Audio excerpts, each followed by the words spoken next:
એક વર્ષ બાદ સૂર્ય અને ચંદ્રએ બનાવ્યો નવપંચમ યોગ। આ રાશિઓની કિસ્મત હશે સાતમા આસમાને। વૈદિક જ્યોતિષ અનુસાર સૂર્ય અને ચંદ્રએ નવપંચમ યોગનું નિર્માણ કર્યું છે, જેના કારણે અમુક રાશિઓનું ભાગ્ય ચમકી શકે છે।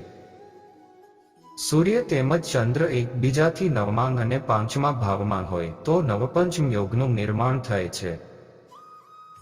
આ નવપંચમના યોગની અસર કેટલીક રાશિ પર પડવાની છે, જેથી આ રાશિના લોકોના ભાગ્યના દ્વાર ખુલી જશે। આ રાશિના લોકો રાજા જેવું જીવન જીવશે। તો મિત્રો, ચાલો જાણીએ આ યોગના નિર્માણથી કઈ રાશિને ફાયદો થશે। જ્યોતિષ શાસ્ત્ર અનુસાર ગ્રહ સમય સમય પર ગોચર કરી શુભ અને અશુભ રાજયોગનું નિર્માણ કરે છે, જેનો પ્રભાવ માનવ જીવન અને દેશ દુનિયા પર જોવા મળશે। મિત્રો, તમને જણાવી દઈએ કે આજે ચંદ્ર મંગળ ગ્રહની રાશિ વૃશ્ચિકમાં ગોચર કરી રહ્યો છે અને સૂર્ય તેમજ ચંદ્ર એકબીજાથી નવમા અને પાંચમા ભાવમાં હાજર રહેશે, જેનાથી નવપંચમ યોગનું નિર્માણ થઈ રહ્યું છે। એવામાં આ યોગના બનવાથી અમુક રાશિઓની કિસ્મત ચમકી શકે છે, સાથે જ ધન સંપત્તિમાં વધારો થઈ શકે છે। તો ચાલો જાણીએ આ કઈ રાશિ છે। ધન રાશિ। નવપંચમ યોગ તમારા માટે શુભ સાબિત થઈ શકે છે। તમને તમારા બાળક સાથે સંબંધિત કોઈ સારા સમાચાર મળી શકે છે। ઉપરાંત આ સમય દરમિયાન તમને ભૌતિક સુખ મળશે। તમે વાહન અથવા મિલકત ખરીદી શકો છો। તમારા માટે આર્થિક રીતે શુભ રહેશે। તમે સારા પૈસા કમાઈ શકશો અને બચત પણ કરી શકશો। પ્રેમ સંબંધોમાં મધુરતા રહેશે। સ્પર્ધાત્મક વિદ્યાર્થીઓને કોઈ પણ પરીક્ષામાં સફળતા મળી શકે છે। તમે તમારી કાર્યશૈલીમાં સુધારો જોશો। વિડીયોમાં આગળ વધતા પહેલા, હે શનિદેવ, હું તમને બે હાથ જોડીને પ્રાર્થના કરું છું કે જે પણ લોકો તમારો આ વિડીયો જોઈ રહ્યા છે તેમની ઉપર તમારી કૃપા દ્રષ્ટિ હંમેશા બનાવી રાખજો અને સદાય તેમનું ભલું કરજો।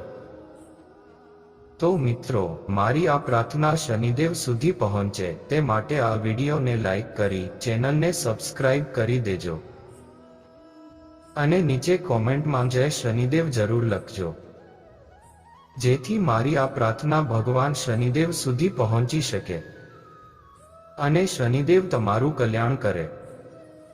તો મિત્રો, વિડીયોમાં આગળ વધીએ। સિંહ રાશિ। નવપંચમ યોગ બનવાથી તમારું ભાગ્ય ચમકી શકે છે। આ સમયગાળા દરમિયાન તમારી આવકમાં જબરદસ્ત વધારો થઈ શકે છે। તમારે નોકરી અથવા સ્થાનાંતરણમાં પણ બદલાવનો સામનો કરવો પડી શકે છે। આ સમયે તમે દેશ વિદેશની યાત્રા કરી શકો છો। ઉપરાંત જો તમે વેપારી છો તો તમને વ્યવસાયમાં સારી સફળતા મળી શકે છે। નવા ઓર્ડર મળવાથી સારો ફાયદો થઈ શકે છે। આવનારા સમયમાં તમે વધુ ઉર્જાવાન અને આત્મવિશ્વાસ અનુભવશો। આ સમય દરમિયાન તમને પરિવારના સભ્યોનો પણ પૂરો સહયોગ મળવાનો છે। વૃષભ રાશિ। નવપંચમ યોગ તમારા માટે ફાયદાકારક સાબિત થઈ શકે છે। આ સમયે તમને સમયાંતરે અણધાર્યા નાણાકીય લાભો મળશે। તેમજ જો વિદ્યાર્થીઓ ઉચ્ચ શિક્ષણ માટે વિદેશની કોઈ પણ શૈક્ષણિક સંસ્થામાં એડમિશન લેવા માંગતા હોય તો તેમને સફળતા મળશે।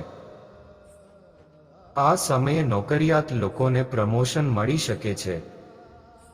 તમારી કારકિર્દીમાં પણ તમને તમારા કામથી સંતોષ અને આરામ મળશે। વ્યવસાયમાં ઉત્પાદન અને નફો વધશે। આ સમયગાળા દરમિયાન તમને રોકાણથી લાભની તકો મળશે। તેમજ જે લોકો બેરોજગાર છે તેમને નોકરી મળી શકે છે। તુલા રાશિ।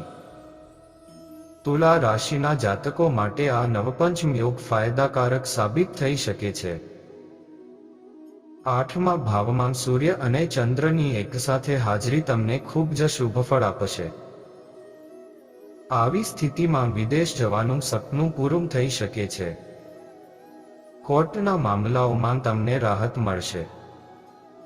આ સિવાય આર્થિક સ્થિતિ સારી રહેશે અને તમને બિનજરૂરી ખર્ચમાંથી મુક્તિ મળશે. સ્વાસ્થ્યમાં સુધારો થશે. આ સાથે તમને ગુપ્ત સંબંધોથી પણ લાભ મળશે. નવા જોશ અને ઉત્સાહનો સંચાર થશે, જેના કારણે તમે ઘણા ક્ષેત્રોમાં સફળતા પ્રાપ્ત કરી શકશો. તમને માનસિક તણાવથી રાહત મળશે. જીવનમાં સુખ જ આવશે. અણધાર્યો આર્થિક લાભ થઈ શકે છે. લાંબા સમયથી ચાલી રહેલી સમસ્યામાંથી તમને રાહત મળશે. તમને દેવાથી મુક્તિ મળશે. સ્પર્ધાત્મક પરીક્ષાઓની તૈયારી કરી રહેલા લોકોને લાભ મળશે. મિથુન રાશિ. મિથુન રાશિના લોકો માટે આ સમયગાળો ખૂબ જ સારો રહેવાનો છે. આ રાશિના લોકોને વિદેશ યાત્રાનો આનંદ મળી શકે છે. આ ઉપરાંત વિદેશને લગતા જે કામો બાકી હતા તે હવે પૂર્ણ થશે. તેની સાથે આયાત નિકાસનું કામ પણ સારું રહેશે. આ રાશિના જાતકોને વિદેશથી જબરદસ્ત લાભ મળશે.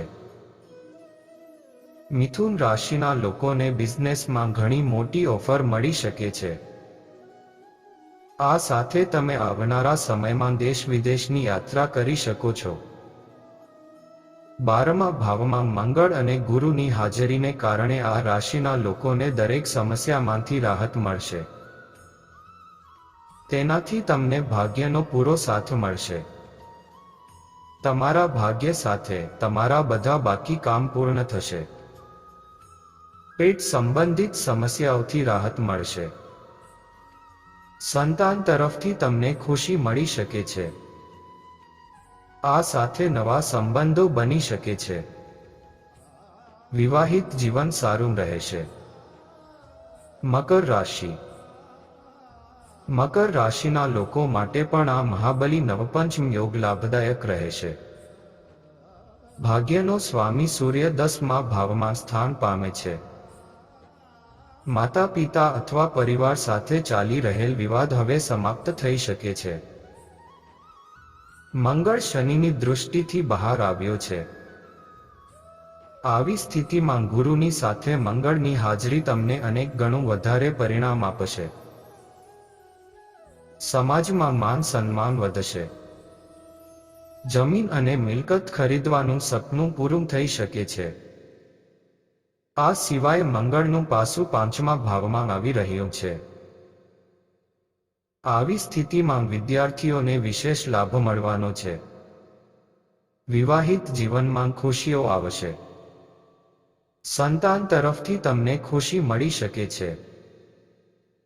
કાર્યસ્થળમાં લાંબા સમયથી ચાલી રહેલી સમસ્યાઓ હવે સમાપ્ત થઈ શકે છે. નવી નોકરીની સાથે પ્રમોશનની સાથે પગારમાં પણ ઘણો વધારો થશે. તમે કારકિર્દીમાં જબરદસ્ત વૃદ્ધિ જોશો. જો મિત્રો તમે પણ શનિદેવના સાચા ભક્ત છો અને તમને આ વિડીયો ગમ્યો હોય તો આ ચેનલને જરૂરથી સબસ્ક્રાઇબ કરજો, જેથી અમારા નવા વિડીયો તમને સૌથી પહેલા મળે.